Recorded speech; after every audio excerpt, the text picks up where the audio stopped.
It's your one-stop shop for great wrestling. It's the WrestleCopia Podcast Network.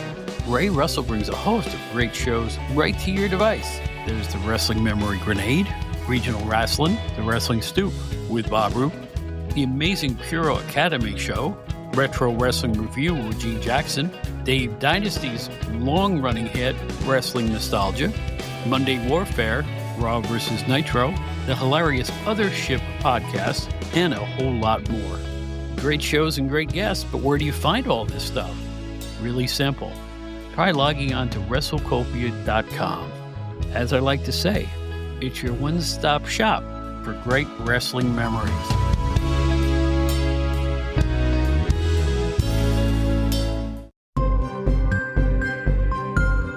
Hi, everybody. Welcome to the Oudated Wrestling Hour. I know we get around a lot on this show, but I want to wish everybody out there wonderful holidays. All of them. And I wish for all the children to be happy and well-fed. For all the old folks like me to have a wonderful coda on their lives. And I also wish for peace on earth for everyone out there. It's the Outdated Wrestling Hour.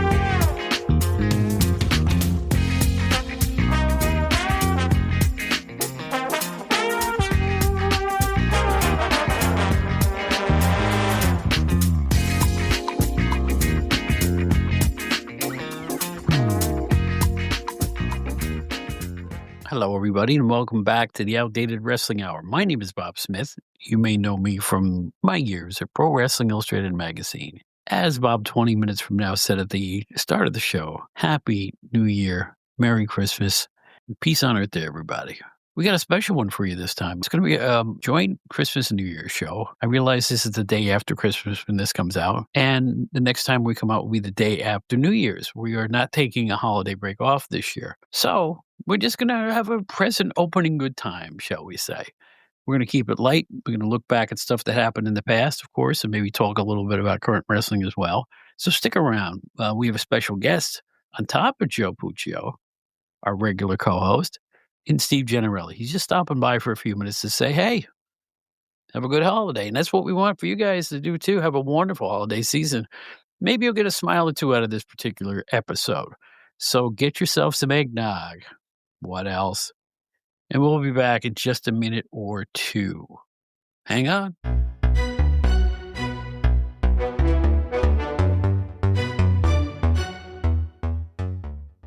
We have a special treat for you here. We didn't really expect this to happen, but we have another guest and somebody who contributed much to the Stick to Wrestling podcast with John McAdam, which you can hear every week on the Arcadian Vanguard Network. But he's also contributed a lot to this podcast. So I brought him on. Just want to wish him happy holidays and happy new year and everything else. Steve Gennarelli. Steve, thank you, man.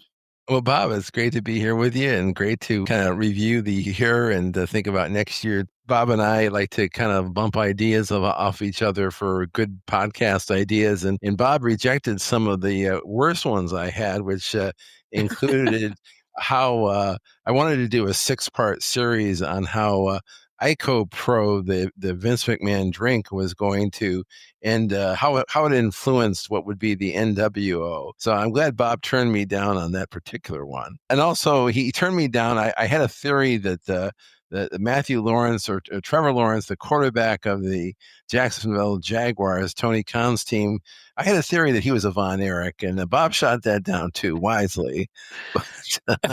Oh, you're going to get me in trouble, dude. I appreciate that. No, you have been, though, seriously, at least as far as this show goes, a fountain of great ideas. And I really wanna thank you for just being so enthusiastic and coming up with a lot of these concepts. I think you were the guy who really, when you go back to it, we've done, what, 3 list shows now, maybe 4 of lists, like top 100s and top 50s and top 10s and whatnot, Mhm. but you have come up with that concept, not to mention the grading system that we use, which is completely logical. Thank So I you. wanna thank you for that too. You are one of these unsung heroes of wrestling podcasting, that's all I know. Well, I think I'm getting more than my share of props, but those are just the kind of shows that would interest me and that I probably wanted to listen to 10, 15, 20 years ago or even farther back, rating wrestlers of a certain era or, the shows we've done like top tag teams of the past, we did it of the 80s and we did top stars of the 70s, top stars of the 80s. I think as far as you and I and John, I don't know if we really have it in our hearts to do a top stars of the 90s. I don't know if we really have it within us, but maybe someday. No, we could do it, but you're right, is our hearts into it. The '90s, there's a lot going on in my life in the '90s. It was a very busy period for me, like, I met my wife and Hmm. a lot of and you know what happens when you meet somebody, you kind of focus on that, Right. and we did focus on that, and my music career was going full bore at that point. Wrestling was on and off for a few years there. Not that I didn't watch it, but I wasn't always around to watch it. Life kinda takes over. I think the problem with a lot of the old timer fan and I'm not putting anybody down, but some people really, really take this stuff a little too seriously. Does that make sense? You read Facebook like I do. Like the Yeah. fallout to the Cena, Gunther match, people were screaming from the high heavens as if, somebody shot their dog. I know what you mean, and you've been one of the best commentators out there about that topic because you bring a sense of reality to the whole thing. It was just a match; it wasn't even a pay-per-view match or a WrestleMania match, and some people were crying about it, practically screaming about it.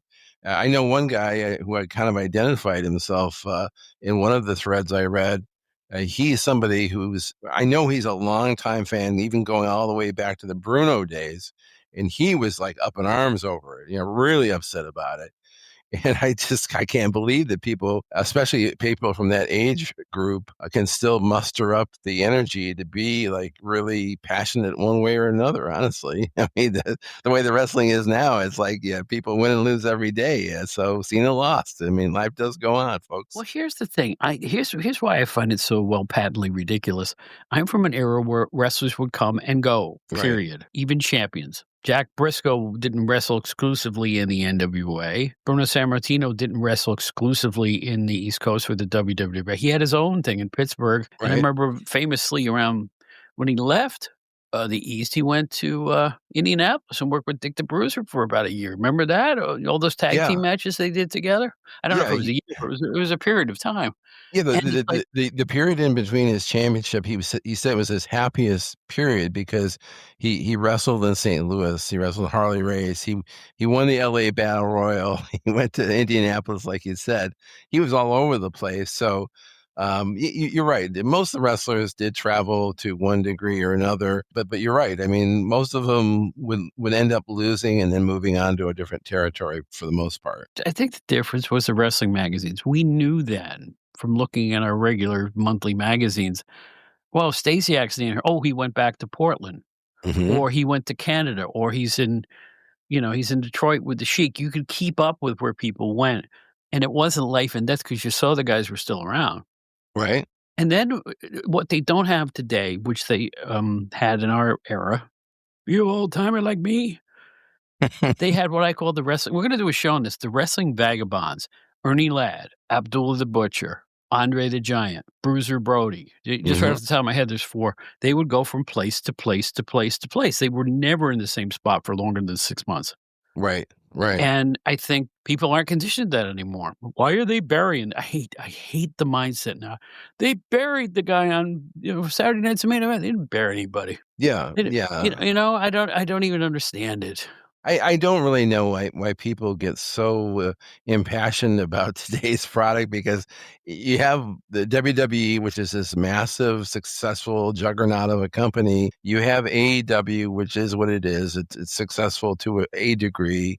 You have TNA. You have other promotions beyond that. Hopefully these guys are getting paid. with few exceptions, like say the WrestleMania main event being an exception, maybe the Royal Rumble main event or the Royal Rumble match. But beyond that, the winners and losers of the matches, to me, it doesn't really matter that much. I mean, they have so many big events now, so many pay-per-views. They have a different name for it now, but it's all the same. I mean, nothing other than a WrestleMania match or say the main event or the Royal Rumble itself. The outcome doesn't really matter too much in the grand scheme of things. Here's why wins and losses really don't matter that much to the wrestlers themselves. Here's why. Ka-ching! That's right. Today's WWE and especially AEW guys make more money than wrestlers could ever dream about making back in the days when you and I started out. Right? Sometimes you go on social media and you see people dig up, I don't know where they're getting this stuff from, like a pay sheet for a Detroit night or in the NWA. And you see this guy made 500, this guy made 50, this guy made Right. 1,000, They even the top earners had to watch their money when they went out on the road. Now, if you're a main event wrestler, I think you're pretty much set for life if you can do it for 5 years. Am I right? Yeah, I'd say you're right, and it's just a different world now. For those that aren't paying super close attention, I mean, there's not even house shows anymore. It's not like the old days where you can just go to a house show and just watch matches that no one will really, ever know about or see other than those in attendance. I mean, it's really all built for TV now, and everything is TV or one of those big events. It's completely different than the simple formula that we were so used to in the 60s, 70s, 80s, 90s of, doing the TV taping. It would tape 3 weeks worth of TV and then build up major feuds and issues that would draw big money at the house shows. It's so different now with the way they do things. Well, everything's different. And since we're doing this show right on the holidays, by the way, we come out the day after Christmas. This show will be out on Hmm. Friday.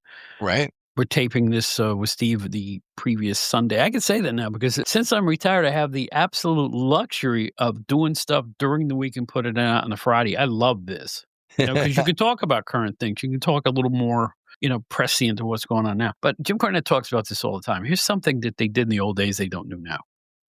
The annual Thanksgiving and Christmas shows in big markets like Charlotte or Atlanta, or I don't remember if they did it in New York or not, but they would do it on Christmas Day or on Thanksgiving Day. And weren't there even pay-per-views on Christmas at one point? That I'm not sure of as far as the Christmas pay-per-view. I don't really remember that. I would say that, going back to the days of Vince McMahon's father, usually the Christmas card at MSG, whether it was the week before Christmas, the week after, or just sometime in the month of December, it seemed like they always try to load up that December card and make it the most special for whatever reason. Like I know, I think it was like the December '79 show, perhaps, Backlund was wrestling. I think Bobby Duncombe and Antonio Inoki came in. Some of the other Japanese wrestlers came in.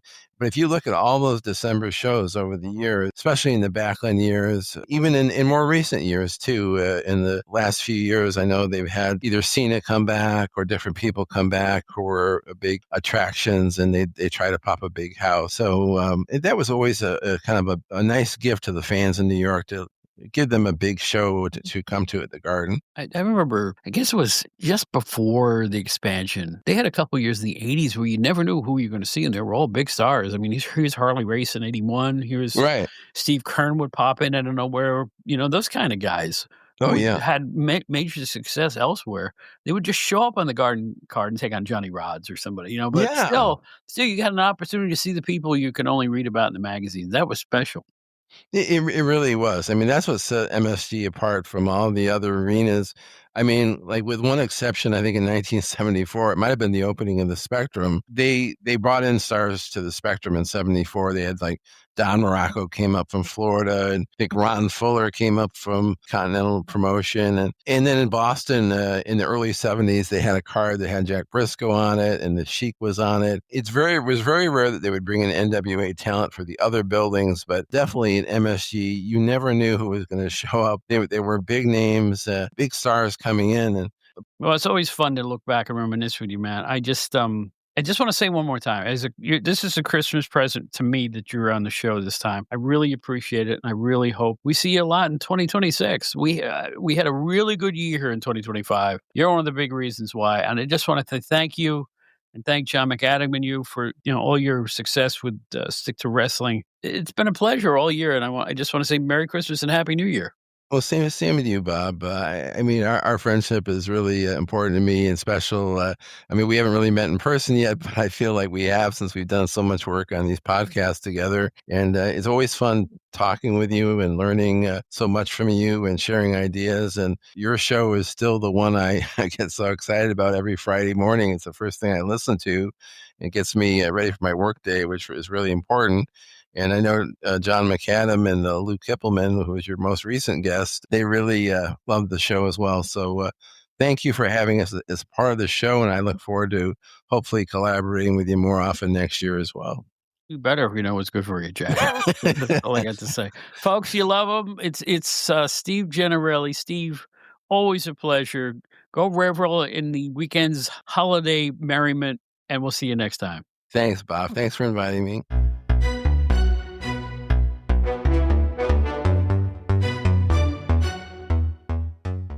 Bob, 20 minutes from now was right.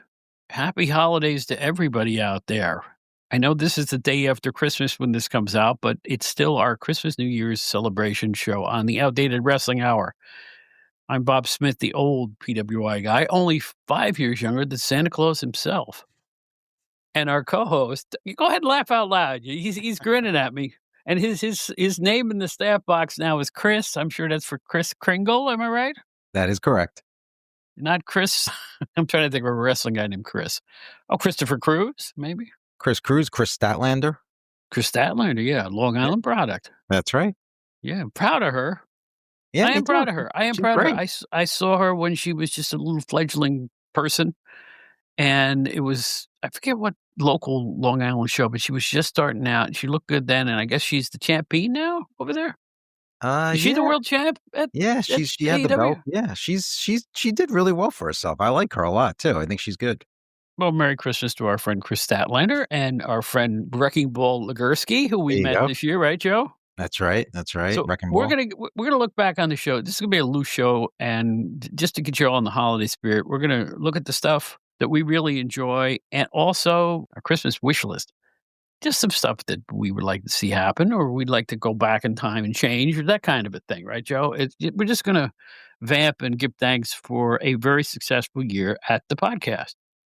Absolutely, yeah. It's been great doing this each week. Some great guests we've had, and I know we'll have some good ones that we're looking forward to for 2026. So I'm looking forward to doing that. And like you said, I'm also, before we started taping here, I was trying to just think off the top of my head of some wish lists and some things that I hope come true for 2026. Granted, most of them won't, but it's nice to dream. When it comes to wrestling, seriously, particularly after the panicked and crazed response to the Gunther John Cena match, I'm still old school. I'm still the kid who went to an armory in the 70s and sat down and let it come to me. I don't care what goes on backstage. I still don't care about wins and losses. I mean, I can't imagine shedding a tear because Cena lost. Huh? Who? What? Maybe they were shedding tears because he was going away and they love him so much. But weren't they booing him in April? A fickle. All I know is that, everybody is so up in arms over it. This is an entertainment form. It's a sport too, but it's also an entertainment form. Don't go nutty. Let's all enjoy. That's my first wish for 2026. Relax. Enjoy it. The world's tough enough as it is. Just enjoy the wrestling. Enjoy the good moves. Sometimes I'll see a replay of a fantastic move. And lately the WWE installed a camera that's like way, way above the ring. And you see somebody leap from like the second rope up in the air about 15 feet and land down below. That's thrilling. We take this stuff for granted now. Yeah. I don't think I've ever, you said kids were crying about Cena or anything. I don't believe that I've ever shed a tear for a match result in the history of my wrestling fandom. But I have gotten emotional for moments, for tributes, I guess when they do wrestler tributes after maybe somebody passes away, or when they did the Ric Flair retirement on Raw, things like that, I've certainly gotten a little emotional, but not for an actual match result, being that a match result is obviously predetermined. So I don't think I would in that case. But have you ever shed a tear for a match result in your life? No, no. I'm watching this year's World Series, which is probably the best World Series I've ever seen. I didn't need to be a fan of either team to appreciate the Yeah. caliber of play during that World Series. The amazing comebacks, the clutch hitting, great pitching, it had everything. What a World Series it was, back and forth for all those games. But yeah, I see fans in the stands praying for what? Yeah. Yeah. You don't pray for your team to win. You pray for the sick baby in your family. No, Yeah. I'm serious about this. Our sense of priorities is messed up. And to cry when your team loses, that's what little leaguers do, folks. That's when that should end. That's when that should stop. I'm sorry. I know people work hard to be athletes and all that, and it is crushing to lose a game. But proportion, look at life as a whole. Winning and losing a sports contest means nothing in the terms of a person's life. I mean, it's a nice achievement. It's like Mhm. winning an award at your office for being the best whatever. That's great. That stuff is all cool. But I just think we're so wound up like over twisted clocks right now. Everybody seems to be on edge. My wish for 2026 with wrestling fans and all sports fans, calm down. Yeah. Yeah. I'm still a Yankees fan, but I've really lost a lot of interest in baseball over the years. But at the height of my fandom, when I was really following, I was watching every Yankee game there years ago. Now, I can't say I ever prayed for them to win, but Yeah. I did, I was like in the edge of my seat really hoping. But yeah, I kind of Yes. got over it really quickly. Like it was, the result was there. I was like, complain with your friends about it. Oh, how did they miss that? Did they pitch? That's what happened there. And then you just kind of move on, but never to the fact where I was like living and dying by every pitch. And, it had to happen, never anything like that. Well, But hey, it's okay to really get into you yeah, could get keyed up a little bit. I'm not saying that's wrong. Like, oh man, I hope he can come through the clutch. This yeah, hitter is really, really good with 2 outs. Let's see if he can do it one more time. Come on, one more time. Nothing wrong with that. You nothing wrong with rooting. uh-huh. Rooting. Rooting is not praying. Praying should not be rooting. It's just over the top. All I know is at my age, I look back. You can watch a film of the 1969 Miracle Mets World Series, and I guarantee doggone to you saw nobody crying and you Mhm. saw nobody praying. You saw a lot of white hats in the audience. Right. What was it with baseball in the 60s? You ever see an old film? All white hats. Everybody wore a white hat. How the heck did they see? Didn't that blind the outfielders to the ball sometimes? I'm just Yeah, thinking, right. but anyway, I'm digressing. But I'm just nostalgic for the old days. Yeah, I hear you. I mean, look, I'm not praying for it. I am rooting heavily for, this is very tongue in cheek, but how about no yeeting? I want to go several months in 2026 without hearing the fans yeet and without having Jey Uso yeet coming down to the ring. The only saving grace is that being that the Usos have been teaming up lately, and Hmm. it looks like they're going the tag team route now, maybe that will sort of be put on the back burner. But very selfishly, I just don't want Jey Uso to come down to the ring anymore and have the match not start because the whole crowd has to jump up and down yeeting again. So that's one of my wishes for next year. Taking you at the arenas, I just don't want to watch it on TV. Right. There's 11 minutes of my life I'll never get back. Exactly. You see, Exactly. that's where they don't get it. The production there. I think they're trying to show, oh, look at all the fun the fans are having. You better come on yourself and see all this. It's not fun for us at home. Nope. It's not. It's not. To watch other people have a good time doesn't make me feel better. And the fact that they're having a good time doing something that well, unnecessary. It says wrestling on the marquee. They are selling the frosting, not the cake. It fills time. One of these days, I'm going to get my stopwatch out. I'm going to time the actual length of matches on a 2-hour show or a 3-hour show. And I think we'll all I'll bet it's no more than 40 minutes. Right. You mentioned this, and this past week's Monday Night Raw was a very, very rare taped Raw. They had taped it already, which is very rare that they do that. It wasn't live. And it was only about an hour and a half. And I didn't watch it until the following day on Tuesday. I got through it so quickly. It was so great. I put it on. There was a segment that was a commercial. I just skipped right past it and I went to the match. I literally got done with Raw in an hour and I saw nothing but action. It wasn't overdrawn. It wasn't overblown. It wasn't boring. It means so much when you're able to do that, and you just can't do it if you're watching it live because it's just, you have to sit through everything. And that's why I hate watching it live. Well, here's the deal, though, and this is nice. You're watching a tape show because it's the holidays, and I think that's great. Because back in the day, if you go back to the 80s, 70s, many cities, and I researched this, and I think Jim Cornette talks about this a lot, they were Thanksgiving and Christmas shows every year. Yeah. The wrestlers, no matter where they were from, would have to work the holidays because they figured everybody's off. They're going to come out to a wrestling show. And, people did. They came out and, I remember there were Omni Christmas shows, if I'm not mistaken, or Thanksgiving. I don't remember which. But now, since there isn't really a 365-day schedule anymore, now everybody can get a holiday off. And I think that's healthy no matter what business you're in. And by the way, folks, my listeners out there, if any of you are working during the holidays, thank you for what you do. Because if you're working, you have a vital role, and we all appreciate y'all. From the firemen to the store people, thank you. Seriously.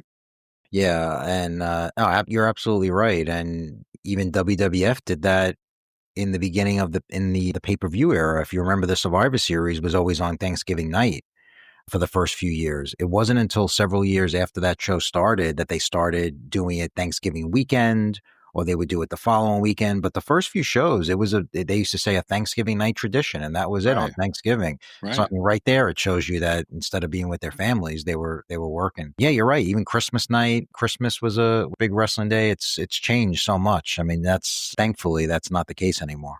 Even pre-pay-per-view, there were cities that had the annual Christmas extravaganza and every year. If that's Memphis, maybe that wasn't so bad because maybe a lot of the talent was local, if you know what I mean. But WWE and NWA were different. Those were always talent from all over the world. Yeah, for sure.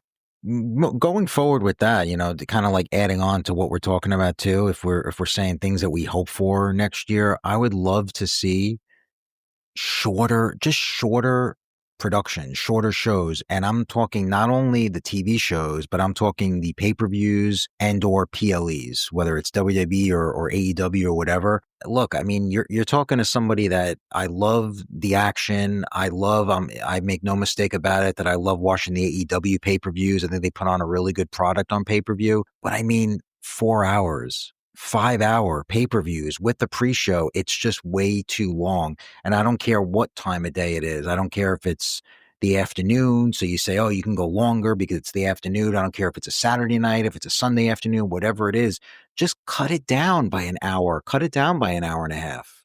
Yeah, but I'm here to disappoint you. I think it's next week or the beginning after the first of the year when SmackDown goes back to 3 hours again. The first Friday in January. Right. So sorry. I know. That's why I said at the beginning of this, I was like, I know most of these aren't going to come true, but I think they're doing themselves a disservice. I think, look, SmackDown hasn't been that great for a few months. It's been kind of a chore to get through, and now they're going to add on an hour. What are they doing? It's just going to dilute the product even more. There's less creativity. There's less room for exciting angles and matches. But what are you going to do? They just keep producing more content. More. This is supposed to be a happy show, Joe. Honestly, we're here to give our thanks to all listeners out there, and here's some more for you. No, but I tend to agree with that. But I will say this: this is not wrestling. This is all sports. I do not watch pre and post game shows. Yeah, I know you don't. I don't need to watch pre. Yeah. What are they going to tell me? What are they going to show me that I don't already know? I prefer the next morning to pick up my digital copy of the New York Daily News and read the box scores. I don't care about, some ex-player go, well, he threw real good today, Ralph. It's not necessary. And football is the king of Super Bowl Sunday. The coverage starts at 9 a.m. I know. I'm not even being facetious. What are you talking about all this time? Answer? A lot. But then the game goes on there and go, well, that was a surprise. It's, it's unnecessary. You have to be a real geek to watch the pre and post game. That's all I'm saying. And I'm not putting anybody down that does. If you love it, have at it. For me, it's overkill. Yeah, it's funny you mentioned football because I know that always annoys my wife because on Sundays she always records 60 Minutes on CBS. It's almost always delayed for post-game coverage of the NFL on CBS and this and that. So she knows now to make sure she extends that DVR by 30 minutes, an hour, 90 minutes, whatever it is, so she doesn't miss anything. But yeah, you're right. It happens in all sports. Nothing is as long. I don't care what sport it is. There's nothing as long as a pay-per-view. If you're looking at AEW pay-per-views that are 4 or 5 hours, I mean, what game is going to be that long? Well, remember you and I went to the NWA card in Long Island a few months ago, and we Sure. had a nice time at the end of the summer. And here's the thing: nobody in the nomenclature said this is a TV taping. Mm. What was it, 4.5 hours or something like that? Something Something like- crazy like that? Yeah. Yeah. We were there for all of it. We stayed for the whole thing. We didn't know, and the fans didn't know, which was dumb because by the time the last match of the night was the World NWA Championship match, and the place was probably a third of the people got up and left. So now you have cameras pointing at empty seats.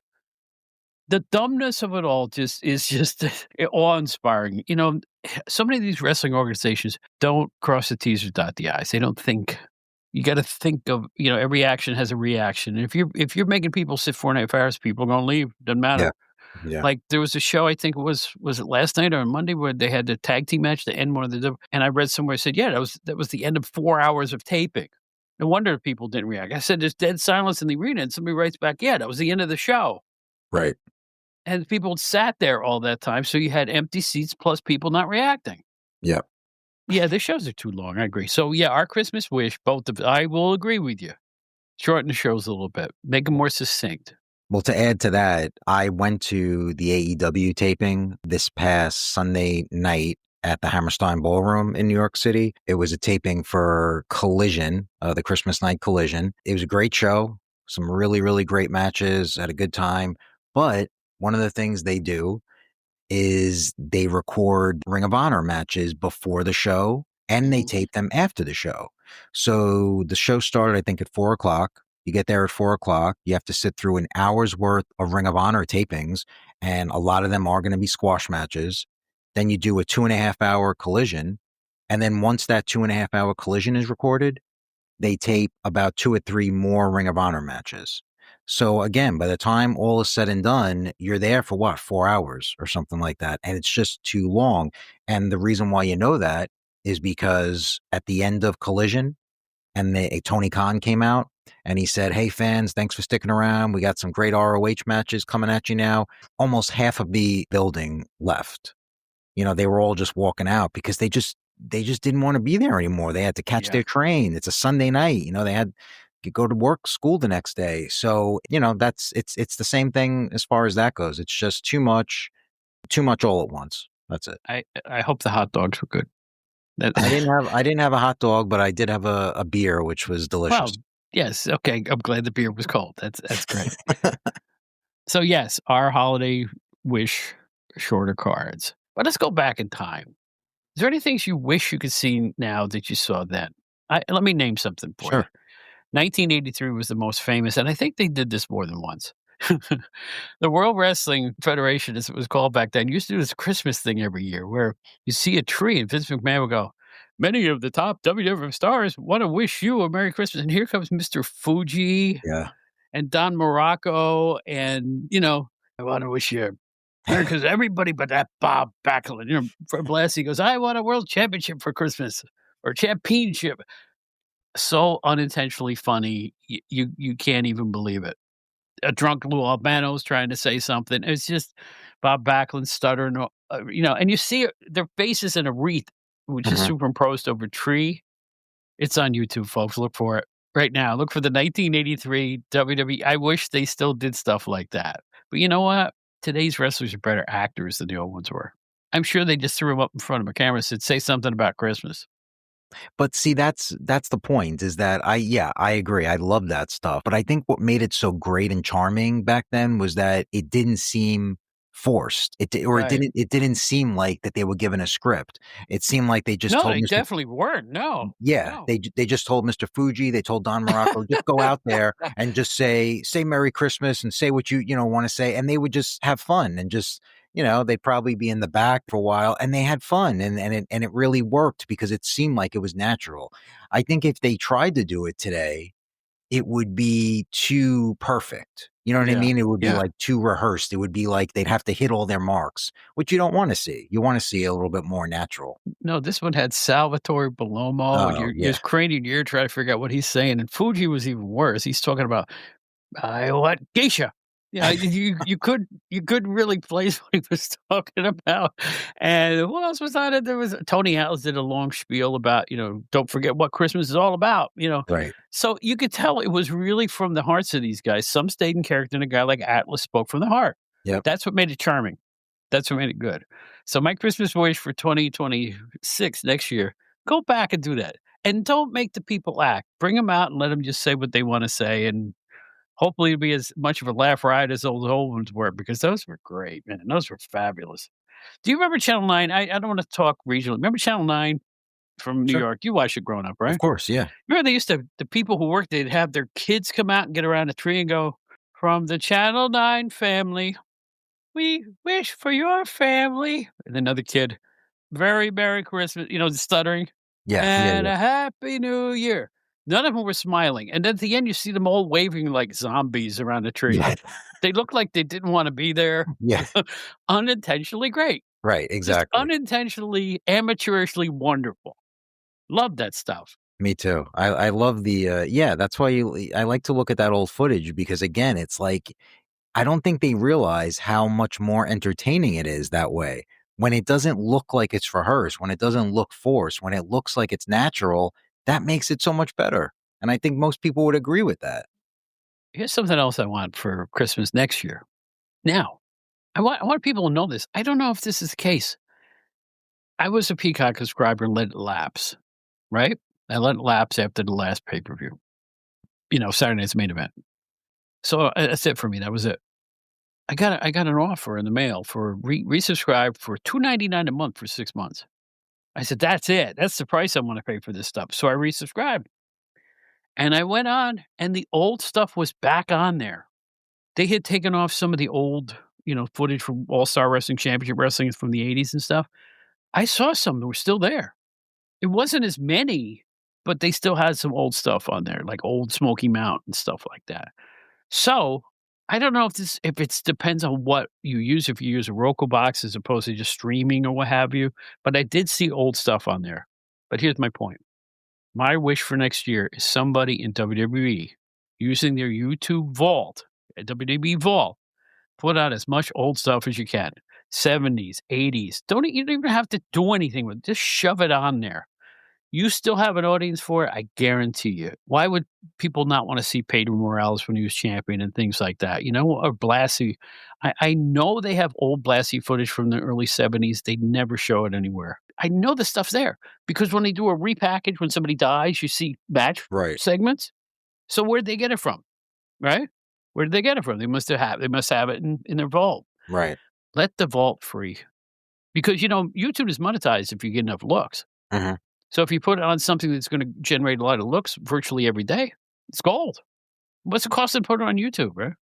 So I'm hoping that they re-release the old stuff they have. What do you think, Joe Puccio? I would love it as well. I think there's a possibility. I think if they get enough people asking for it, sending them messages, and the only problem is I just don't know how much of a priority it is for them. So I know that they could do it easily, I'm sure, if they wanted to, but do they even care enough to do it? Do they have a million other things that they're going to try to do first where they feel like this is sort of low on the totem pole? So I Yeah. don't know. And I think it's definitely doable. And for fans like us, of course, it would be incredible to be able to have easy access to that, like you said. Well, here's the deal, and it really is true. I see your point. I was pricing, WrestleMania seats in second level were $1,700, and I'm thinking, why would they care about having an extra, let's say, 25,000 eyeballs on a Chief Jay Strongbow match for 1971? Would people really care? Some really would. Some people would go nuts. Sure. Like the people that I talk to on Facebook are like, "Where's the old stuff gonna happen? Where's it gonna go? Where we can find it again?" They're watching things like Smoky Mountain and, Bill Watts that were on there. So, there's still an audience, folks. Listen, Look at the podcast. Go and look at the top 100 podcasts and see how many of them are nostalgia shows. A lot of them, from John McAdam and this show and, Dave Dynasty, and just go down the list of all the ones that are rating, or at least on the charts. So that proves there is an audience. But maybe that audience still isn't big enough to ring their chimes, shall we say, at Christmas time. Right. It might not be a big enough audience, and it also might not be an audience they see as spending the money. They may think the younger audience, the audience that might not care as much, are the ones that are really spending the money on the product, whether it's merchandise or subscriptions or things like that. So I don't know. But what you just said a few minutes ago about the pricing of like WrestleMania, that was actually on my list in my head. This is one of those things that unfortunately is not going to happen next year, but just to sort of level out or level up on the prices of live events. And I'm not even talking about pay-per-views specifically or PLEs or whatever you want to call them. I'm talking about just your run-of-the-mill TV taping, whether it's a Raw, a SmackDown, a Dynamite, a Collision, whatever it is, just to sort of make them a little affordable. Again, bringing up the Hammerstein show that I went to for AEW, I had first balcony seats, which were pretty decent. Those Sometimes are I good prefer the seats. balcony. Yeah. Yeah. And those tickets weren't bad. I mean, I think they were something like $80, which is really not terrible for what I had. But to get ringside or to get like the first 10 rows at the Hammerstein shows, I mean, those tickets are like a couple $100. And I mean, come on, this is not a pay-per-view. This is a TV taping. It's just, and But, WWE is the same. here's the deal. Westbury Music Fair, my favorite theater in Long Island. I know Yeah. you've been there a Yeah, thousand sure. times like I have. Everything's $150, $200 now if you want to sit close. That's just the way it is. Doesn't matter what it is. You want to see a Shecky Green impersonator or like some cover band, you sit close, it's a minimum of $150. That's what's going on now. So it's not just wrestling. Yeah. Everybody's got the gouge out, and I would really like to know why. You know what bothers me the most? This is supposed to be a fun show, but I want to say this. When you look at the really, really expensive WrestleMania tickets, I saw a more than $1,000 service charge. What? In other words, the ticket was $7,500 and the service charge was over $1,000 or something like that. I don't remember but the service charge itself was more than 1,000. Maybe it was a $17,000 ticket or something. I don't Yeah. because there are such a thing, I know. this is coming your way. So, you going to buy me tickets for next year for Christmas? Sure. I'll make sure I get one of those tickets where you get to take the chair home too. There you go. Well, that should be a given. Now, nothing past fifth row. I'm an old man. So we're going to WrestleMania, folks. You've heard it here first. No, I'm kidding. But no.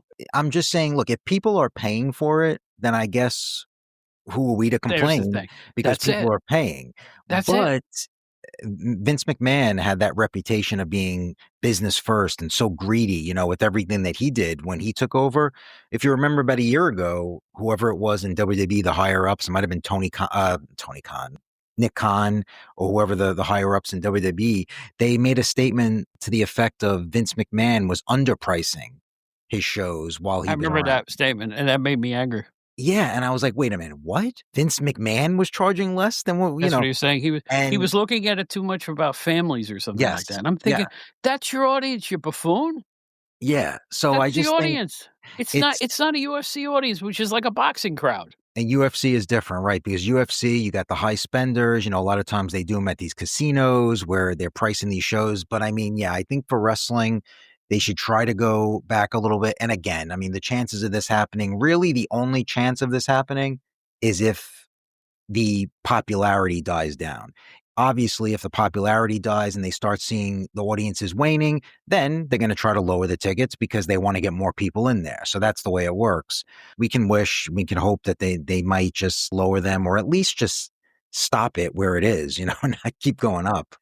Well, you know what? We're beating a dead horse here because I don't see anything going down. But we can hope. We can hope. Nope. Now, let me change the tone and tenor. Sure. This past week, a total fluke. I get a phone call from Bill Apter, and Bill Apter says, I'm going into the Bustin' Open Wrestling Nation Hall of Fame at Sirius XM Studios later in the week. Would you like to come along? I said, sure. What a show it was. Busted Open with Sure. Bubba Ray Dudley and Yeah, of course. Dave LaGreca, of course, Yep.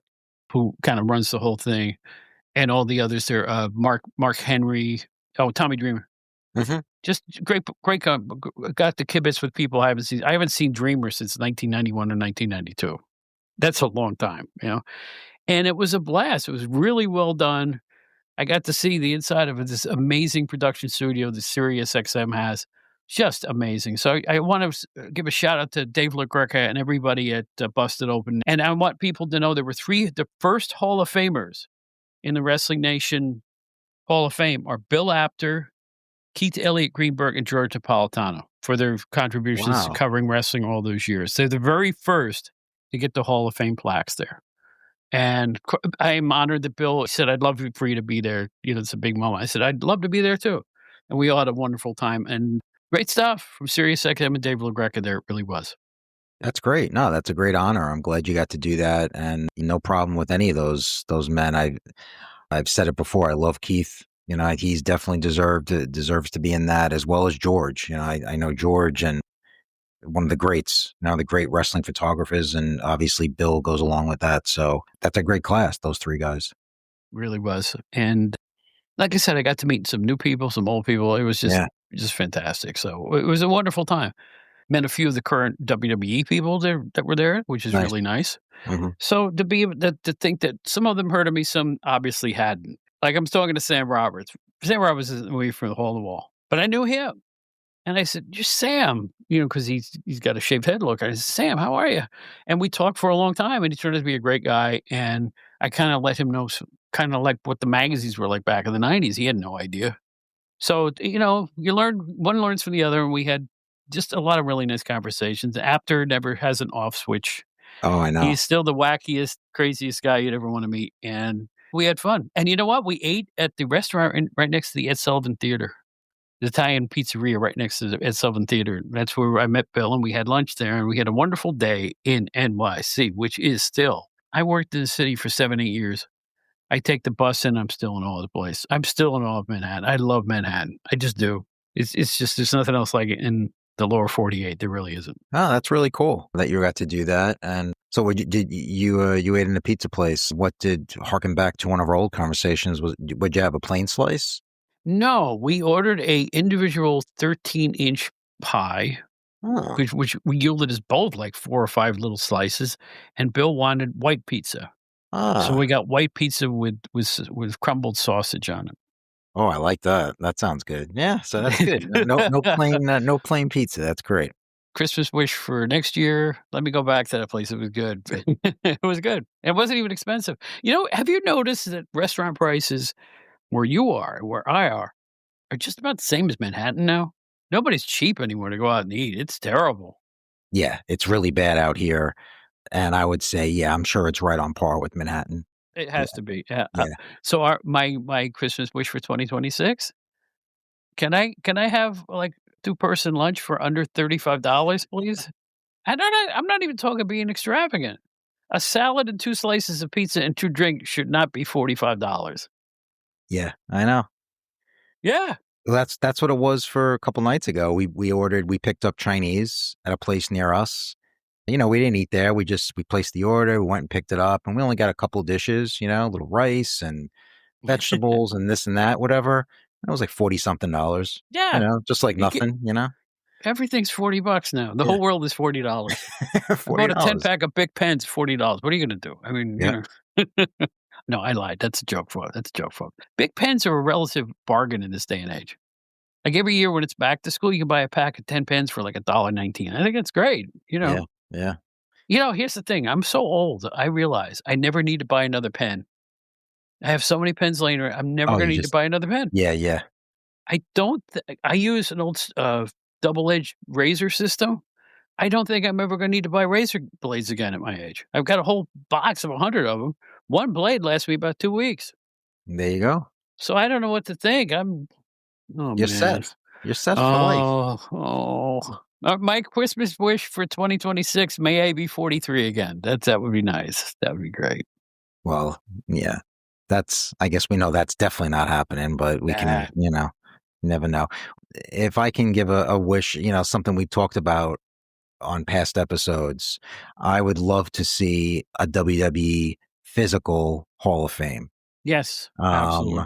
and look, I know there's the Pro Wrestling Hall of Fame. I know there are physical Hall of Fames upstate. So I'm not saying that there isn't, and I'm not saying WWE would be the definitive one because there's all different ones. But let's be honest, WWE, WWF, whatever, they've been the major company for how many years now, and obviously they have the means to do it.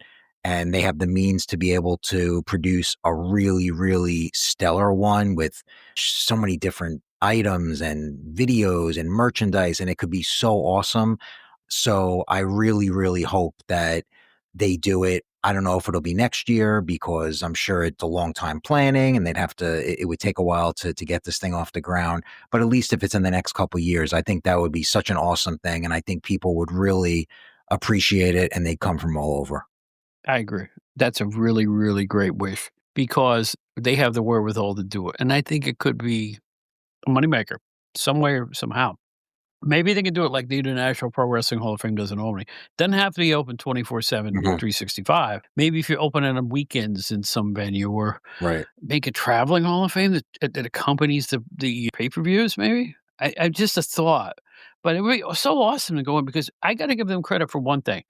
They have inducted both in their Legends wing and in the regular wing, people who barely work for them. I mean, Abdullah never was in WWE, he's in the Hall of Fame, Abdullah the Butcher. That's just an example. It didn't really matter where they were from, they put the Rock and Roll Express in. I don't think they were ever in No. WWF unless maybe they did a garden appearance or something like that back in the Mhm. day. So, no, they have too much there to keep it under wraps, just like with the video. I absolutely agree. Let's get a physical WWE Hall of Fame. I am all for that. Yeah, and that's the thing. Like you said, they have so many items they've done on those A&E shows they used to have a couple years ago where they would show all the items that they have in their warehouse and this and that. So it's not like they don't have things that they're going to have to go looking. I'm sure they have everything that they can put on display. I don't know, maybe logistically that it's just to run the place would be a lot, or maybe they just would, like you said, they'd rather do it as a traveling type of production so that they don't have to be sort of stuck to one city or one venue. I don't know. But I do know that for a company like that, that's this multi-million-dollar company that's so big now, to me, it's a little surprising that we're almost in 2026 here and they still don't have a physical one. It's a little surprising. It is. It really is. And again, think of it too. There are so many veteran wrestlers. Like if you open it up and and even call it a free autograph session with a veteran wrestler, an old school wrestler, That's right. people show up for that. That's a good Look point. at the conventions. Make it half convention, half Hall of Mhm. Fame. You know what I'm saying? Have a couple people there. Yeah, It good point. always draws. It always draws. If somebody thinks they can meet acts from Demolition, seriously, go No, ahead I and know. do it. That's Or perfect, yeah. Hillbilly Jim or, anybody from the old days. I can't think like a '70s person, there aren't enough of them left, but I can certainly look at the '80s and all the stars, Tito Santana, come on in. Greg Valentine, come on in. Bob Backlund, come on in. No way it wouldn't draw. No, that's right, it's a good point. That would be a great drawing, that would be a great draw as well. Yeah, for sure. Absolutely. Great idea for your Christmas list for 2026. I also hope in the future that we can get pro wrestling to be a little more serious about ring injuries and preventing them. I guess that's the best way to put it. I'm looking for a way to soften that, and I don't wanna be a downer, but, the guys do take a lot of risks in these 2 big companies. Even WWE, you read the aftermath of any PLE, and they're, Rhea Ripley busted her nose or this or that and the other thing. I would really hope that they can, not calm down the action, but you know what? Be a little more careful. You see injuries on virtually every card now, and it's a little bit unseemly. Yeah, yeah, no, you're right. I mean, this is something that's been increasing, every year they keep topping each other and they keep doing more dangerous moves, so it's something that they need to consider. That's something it just doesn't seem like it's gonna happen simply because it's almost like they feel like they can't go back and do the less dangerous moves, the less moves they're going to make you go, oh my God, look what just happened, because they feel like they've already got to that. And if they go back the other way, fans are going to say, big deal. It's unfortunate. I'm not going to lie. I mean, I love an exciting high spot. I love seeing some of these moves, but at some point you have to say, they really didn't need to do that. They become almost forgettable after a while because you see them in every match. And at the end of the card, you're like, well, wait, which match did this happen in? And you don't even think about it. Whereas when it was 20 years ago and you saw spots like that, you'd remember it because it would be so unique. Yeah, but here's the rub. What I'm talking about is not the high spots. It's just general wrestling action where they're getting hurt. Like the eyebrow with Jade Cargill and the busted nose with Rhea Ripley, these kind of things. Those were not done on, somebody flying off the top rope with a garbage can over their head. These were just part of the run-of-the-mill action that they do. I think you could slow down the pacing of a match where there isn't so many rapid-fire explosive moves. Still give the explosive moves, but take a little time in between them maybe. Mm-hmm. You know what I'm saying? Sure. You have to admit, if you watch a women's match, it's nonstop action, fast, fast, fast. I mean, they really go at each other really, really quickly. Maybe if you could just find a way to pace it just imperceptibly slower, you'd be a little bit safer. Yeah. No, I would agree with that. I don't know. I don't know if it's just they would have to change their whole working style. And Yeah, but I don't agree. I don't think. I'm talking do the same move. I'm not saying to eliminate the maneuvers. But maybe just sell something for a few seconds longer. Do it for 30 seconds as there opposed you to go. not selling anything. But that's my point, is that even what you're saying is you sell it for longer or sell it. That's part of what's almost like a dying art these days, selling, or, everything is like, they have to just go, go, go. So in that sense, I feel like it's the style that they're used to. Okay, don't sell for too long because we have to get right to the next spot. And if we don't do that, then we're going to lose interest, So that's what I mean when I say you have to just recondition people, to want to see that. And unfortunately, I think it's harder than it seems, because a lot of the fans, they're so used to seeing that, and it would have to be across the board. It would really have to be something that a directive that everybody in the company would sort of undertake. Yeah. You know what though? Good trainer. Yeah. Good trainers. They have the best trainers. I hope there's less injuries. Just being the pacifist that I am, because you know what? I still say it, and I'm saying it now. Pro wrestlers are amongst the great athletes in the world. They're maybe even better athletes now than they've ever been, and I just hope they stay safe. We've seen a couple career-ending injuries this year. Dana Brooke, people like that. Nobody talks about that because it was Impact, but she had to retire. This is what I mean. I mean, she was kind of on top there, and she just one day said, I can't go. This is it. I hurt myself. So I'm really hoping that they look at things like that and go, how can we prevent this? How can we keep? Sure. Besides, big stars are big money. When your big star goes down for a long time, you're not making money.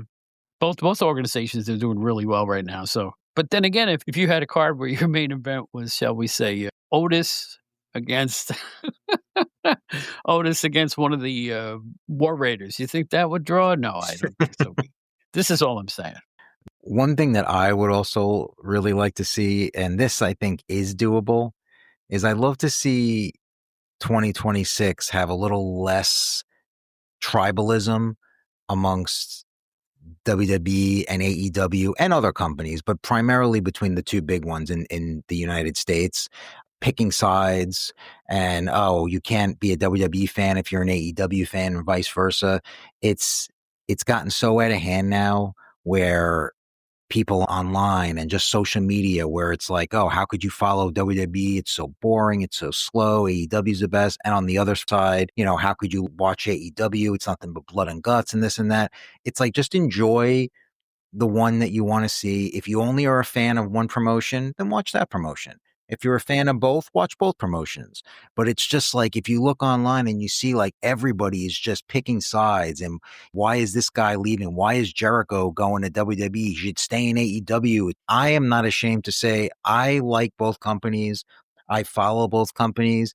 Do I love everything they do? No way. There's stuff in both companies I don't like, but there's a lot of stuff I love that both of those companies do. And it's like, just watch it and just appreciate it. I'll put it this way, though. At least up till recently, the internet is not real life. Everybody's got an equal megaphone on the internet. When if there's a Facebook thread and somebody chimes in, "Oh, this sucks. This is terrible." You know what I did just yesterday and the day before? I'm going through my Facebook things that I like subscribe to or follow, and when the ones that are too negative, I am deleting them one by one. I don't need it. I find myself getting all agita from Yeah. looking at Facebook longer than 15 minutes. You know what? I like Facebook, but I'm going to eliminate the things, the stuff that's too political, the stuff that's not political, the stuff that's just get out of there. That's not why I'm here. I don't wanna suffer or feel bad reading stupid comments on Facebook. That's it. I'm done. I'm done. I'm still gonna be on Facebook. I'm just not gonna get involved with it that much. Yep. Because you know what? Chances are you're gonna type in something that somebody else doesn't agree with and some bot or some troll is gonna rank on you. Fine. I'll just block your tired ass and move on. That's it. Right.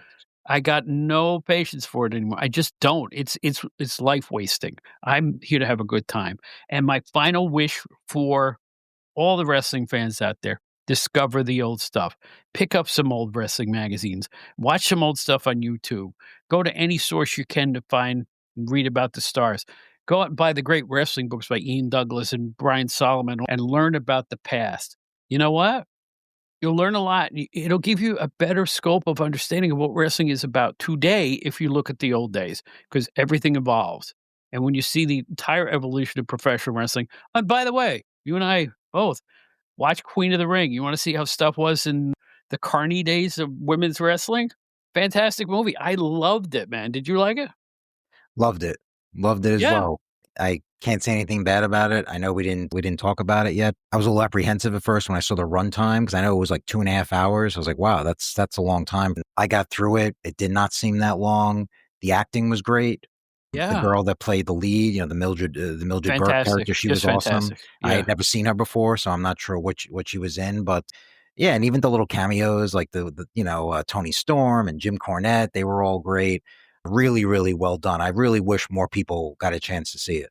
Well, maybe they will now if it makes free streaming. Yeah. It's only like $5 now to see it on Amazon Prime or Apple, I think, and I'll tell you what, it's worth your time. I know it's a long time since it came out, but Joe and I put it off, and then we couldn't find the movie for months. Now that we found it, now that it's really inexpensive, I urge you to watch Queen of the Ring. I like it better than the Von Erich film. I like Yeah. it better than the Iron Claw. And you know what? Here's the problem with these biographical films. You have to merge facts. Mhm. You always get the nerds that, well, no, this didn't happen in that thing. This happened later. And you don't have time. You got 2.5 hours to tell a story of about 10 or 15 years there. Sit back, let it come to you, and you see amazingly good cinematography of pro wrestling. It really looked good. And one thing about it too that I'll say is that I did watch it with my wife. And let me just say, my wife is not a wrestling fan, not even close to being a wrestling fan. And I convinced her to watch it. I told her what it was about, and I said it was historical and this and that. She watched it. She loved it as well. So you don't even have to be a wrestling fan. And I can tell you, she didn't know who anybody was, and I had to explain some of it to her. But even for someone that does not watch wrestling, it was still very, very good. It told a really, really good story. It's part of the evolution of the whole sport from the carnival days to the Yep. women finally getting their due right to today. It's all in there. And like I said, tremendous cinematography. It didn't look like a low budget film at all. No, It it looked didn't. great. Looked great. Great acting too. Queen of the Ring, we give it our A recommendation, I think. And before we go, since this is our joint Christmas New Year show, we're coming back on Friday, the 2nd of January with Tom Burke and a more regular formatted show. But I want to take the time here to thank our listeners. We continue to set new records for total amount of listens every week. It goes up and up and up. Pleased that you are all such great fans out there. We had an excellent year for guests, including our regulars, all the people that we've given voices to you may not have heard of before, like Mike Leotis and Liam Savage and Anthony Pyrus and all of our friends who make for good listening. That's one of the things I'm happiest about this show. We're not going to give you the same wrestler who's been on 19 other podcasts within a 2-week period because he's got a book out.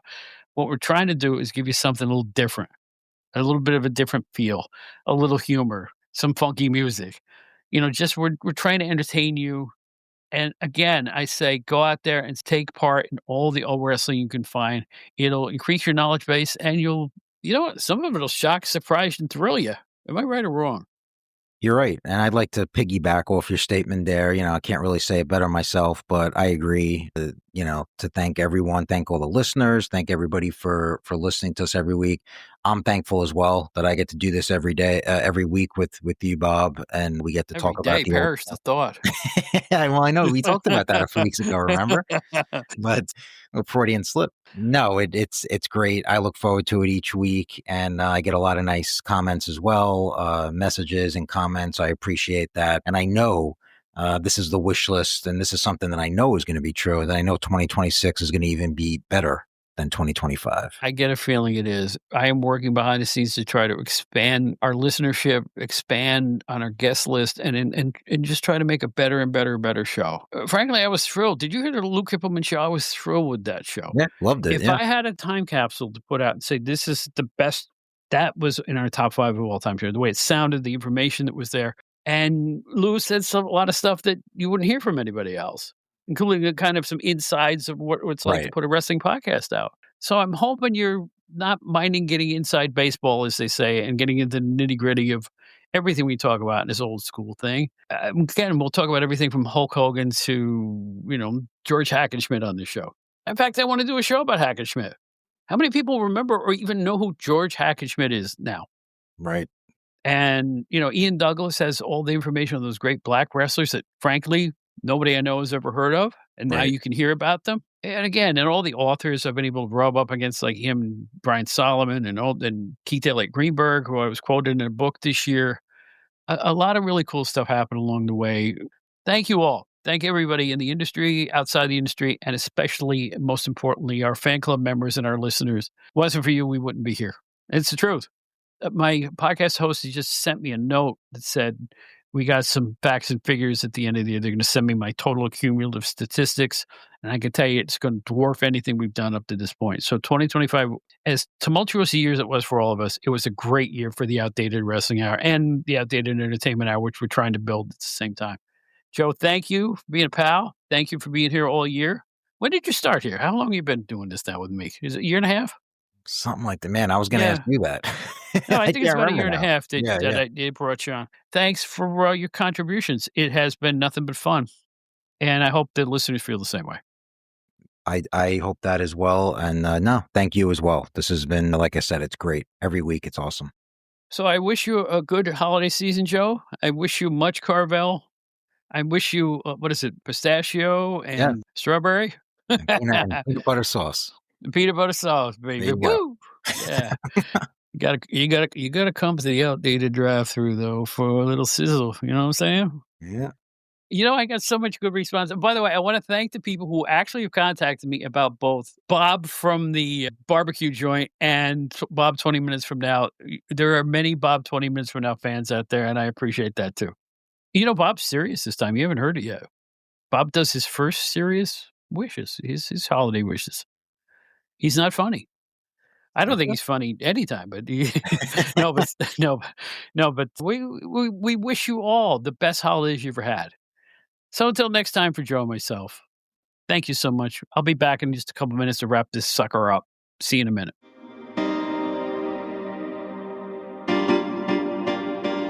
Attention, Gen Xers. If you'd like to explore the era that appeals to you, look no further than GenerationXWire.com. The generation who grew up with the elite in entertainment, music, movies, TV, books, pro wrestling, and more finally has a one-stop destination for all their Gen X needs. From Aerosmith to Batman to the Killer Bees to the Twilight Zone, there's something for everybody at GenerationXWire.com. You won't find a more eclectic mix of pop culture content than at the leading website that specializes in the greatest generation, GenerationXWire.com. Check it out today.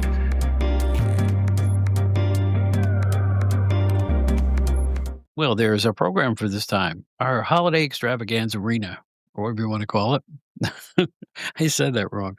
Our holiday extravaganza Ola, or whatever we want to call it. It's just our joint Christmas New Year's celebration. And we are in a very good mood here. And I want to thank our listeners first and foremost, just like always, and in particular the members of our Outdated Wrestling Hour fan club for keeping us on the air Our next episode will mark the beginning of our 4th season on the podcast airwaves.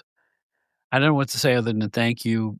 It's a hard thing to do, to start a podcast, to sustain it, but this is going on past my wildest imagination, and it's been great. It's just been a blast. All of our guests, and I think we're going to have a particularly interesting 2026. We'll have some new people on starting next week. You will hear the tones of Tom Burke, the classic old school wrestling magazine editor, writer, and historian. Just a great guy on top of all that. So you can look forward to that next week, and we'll have Joe Puccio back as well. Write to us, outdatedwrestling@gmail.com. Our website, outdatedwrestlinghour.buzzsprout.com. All of our older shows are there, and you can learn about the Outdated Wrestling Hour fan club, where for a couple of bucks you can help sustain the future of not only this program, but our monthly Outdated Entertainment Hour podcast. The current one, we're going to be working on a new one just right around the corner, but the one that's out now is about old magazines, from Argus Seed and the National Lampoon. I think you'll get a kick out of that if you listen to it, so give it a shot. I think that's it for now. Oh, I'm sorry. Social media. Find me on Facebook. The only Bob Smith you'll find. Sing with the great B.B. King. I'm Outdated Bob, and most of the other ones outdated_Bob, that is. And underscore is a thing, not a word. All of them, blue sky threads. Type in Bob Smith, you'll find me there. It's the same photo I've used for years. My publicity photo is old. I'll bet that thing is 9 years old if it's a day. Yeah, maybe I should update it for a little more truth in advertising, because the way I look now, I look sort of like the protagonist in Basket Case. But that's one for you, Puccio. All right. So in any event, just you can find me all over social media, Bob Smith or outdated_Bob, depending on what it is. That's it for now. We'll be back next Friday with Tom Burke, all things being equal. And I'm going to change up my finale here, because it is the holiday show. I always quote Ringo Starr, peace and love, brothers and sisters. Tonight, I want to say something else. Peace and love to everyone in the whole world.